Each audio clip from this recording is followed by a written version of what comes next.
Hello dear friends, this is Sahil Roy and I welcome you to my YouTube channel AU Commerce Scholar।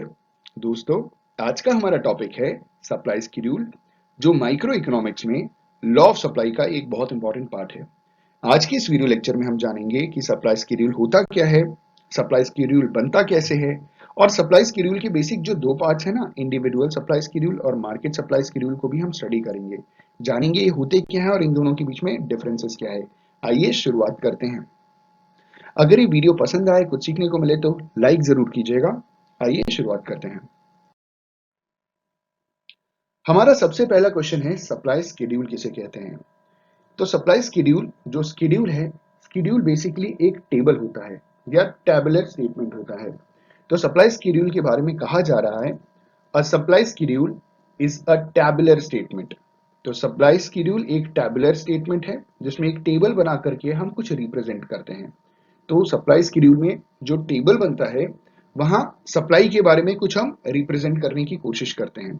यहाँ पे इन्होंने कहा कि जो सप्लाई शेड्यूल है वो एक टेबुलर स्टेटमेंट है शोइंग वेरियस क्वांटिटीज, जो अलग अलग क्वांटिटीज शो करता है which producers are willing to produce and sell at various alternative prices during a given period of time. मतलब आप समझ रहे हैं, सप्लाई शेड्यूल एक टैबुलर स्टेटमेंट है जो ये शो करता है कि जो प्रोड्यूसर्स हैं वो किसी भी एक पर्टिकुलर कमोडिटी की कितनी क्वांटिटी प्रोड्यूस करना चाहते हैं और उसे मार्केट में बेचना चाहते हैं अलग अलग ऑल्टरनेटिव प्राइसेस में in a given period of time.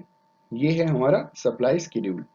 आगे कहा जा रहा है कि it states the relationship between the price of a commodity and the quantity that would be supplied. मतलब समझ रहे हैं आप, इन्होंने कहा कि जो सप्लाई शेड्यूल होता है वो एक रिलेशनशिप बताता है किसके बीच में, प्राइस के बीच में और कमोडिटी के बीच में, कमोडिटी की जो क्वांटिटी है उसके बीच में। मतलब कमोडिटी की प्राइस और कमोडिटी की क्वांटिटी जिसे सप्लाई करना है दैट वुड बी सप्लाइड।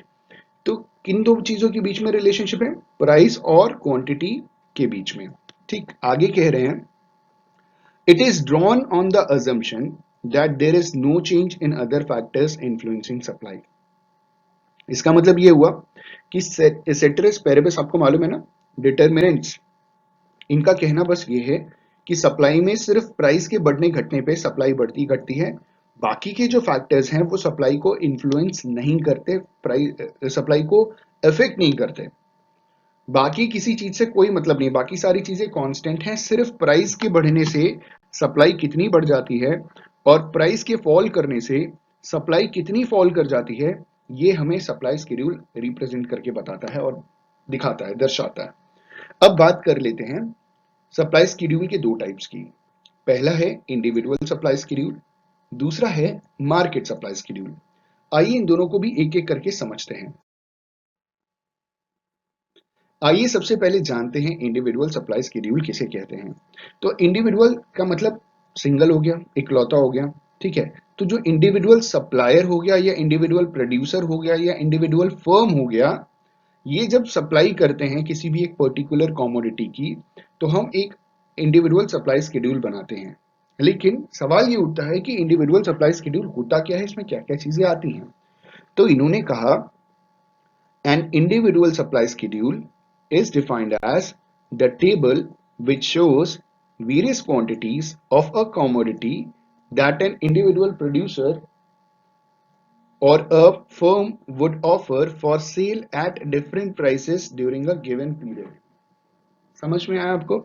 इनके कहने का मतलब क्या है कि जो एक इंडिविजुअल सप्लाई शेड्यूल है वो एक टेबल है जो शो करता है एक पर्टिकुलर कमोडिटी की अलग अलग क्वांटिटीज एक इंडिविजुअल प्रोड्यूसर या एक इंडिविजुअल फर्म सेल के लिए ऑफर करते हैं अलग अलग प्राइसेस में ड्यूरिंग अ गिवन पीरियड।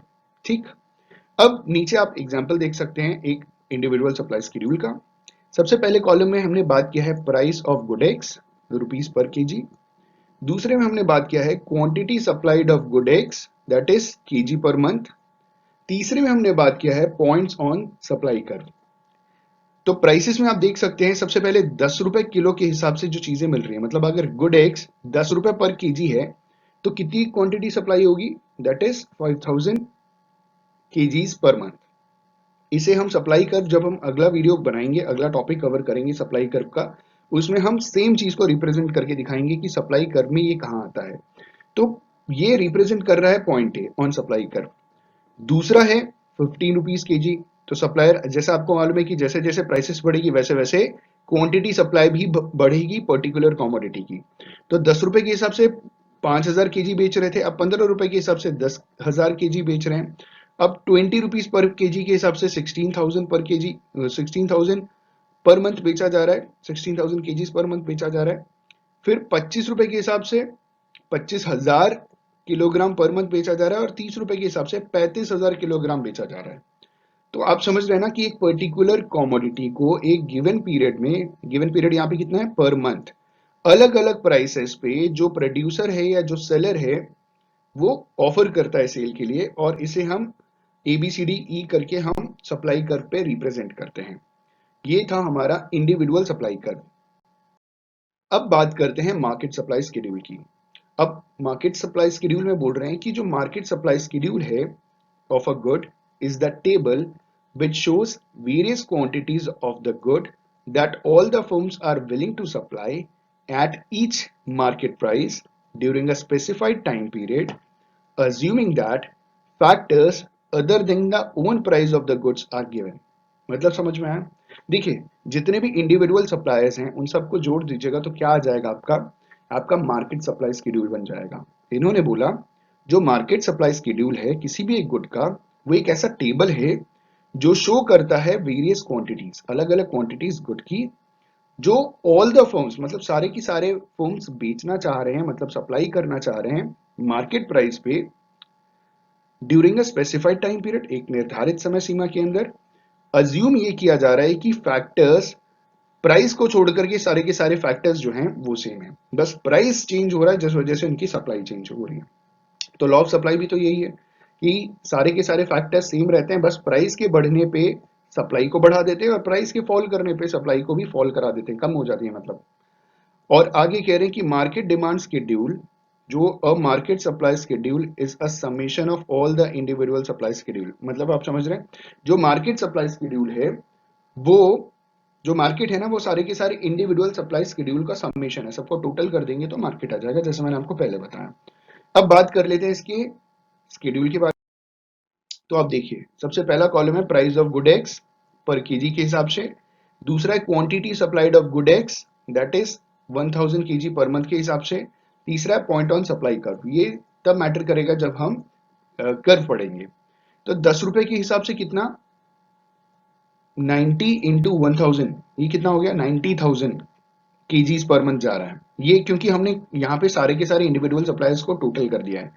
दूसरा 50 रुपीज पर केजी के हिसाब से, ये देखिए ये फिर बढ़ गया। 20 के रुपीज पर केजी के हिसाब से वापस इंक्रीज हो गया। 25 के हिसाब से और इंक्रीज हो गया। 30 के हिसाब से और इंक्रीज हो गया। मतलब जैसे जैसे प्राइसेस बढ़ रही हैं वैसे वैसे इसका सप्लाई भी बढ़ रहा है। तो this is market supply schedule. इसका एक अच्छा एग्जाम्पल आप नीचे देख सकते हैं, यहाँ पे 10 रुपए के हिसाब से जो हमारा सप्लायर है, ठीक है, पहला सप्लायर एक्स है, नहीं पहला सप्लायर जो भी है दूसरे कॉलम में, और दूसरा सप्लायर ये है, ठीक है, कुछ लिखा तो नहीं है, चलिए मान लीजिए पहला सप्लायर हमारा ए है और दूसरा सप्लायर बी है, ठीक। तो 10 रुपए के हिसाब से सप्लायर ए ने कितना बेचा, 5,000 यूनिट, सप्लायर बी ने बेचा कितना, 4,000 यूनिट। तो मार्केट सप्लाई कितना हो गया, दोनों को हमने क्या कर दिया, ऐड कर दिया। समझ रहे हैं आप? तो जितने भी सप्लायर्स है ना, सबको हम उस पर्टिकुलर प्राइस में पर्टिकुलर टाइम पे जितनी भी क्वांटिटी सप्लाई करें सबको टोटल कर देंगे ना, तो हमारा मार्केट सप्लाई आ जाएगा। 15 रुपए के हिसाब से अगेन देखिए, जो ए वाला सप्लायर है उसने 10,000 यूनिट बेचा, बी वाले ने 8,000 यूनिट बेचा, दोनों को टोटल कर दिया 18,000 यूनिट।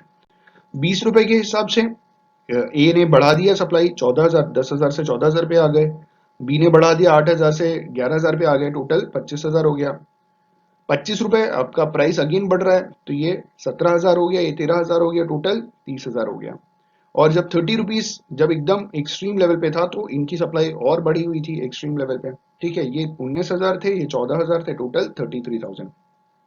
तो हमने अल्टीमेटली क्या किया कि जो हमारे सप्लायर ए हैं और जो हमारे सप्लायर बी हैं दोनों का जब टोटल किया तो एग्जाम्पल के तौर पे हमारा मार्केट सप्लाई आ गया। उम्मीद है आपको सप्लाई शेड्यूल समझ में आया होगा। इंडिविजुअल सप्लाई शेड्यूल क्या होता है, मार्केट सप्लाई शेड्यूल क्या होता है, दोनों के बीच में डिफरेंसेस क्या होता है, दोनों की टेबल कैसे बनते हैं, सब क्लियर हो गया। अगर वीडियो से कुछ सीखने को मिला होगा, लाइक शेयर कमेंट जरूर कीजिएगा। अगले वीडियो लेक्चर में हम बात करेंगे इंडिविजुअल सप्लाई कर्व और मार्केट सप्लाई कर्व के बारे में। Thank you so much for watching this video. Have a good day.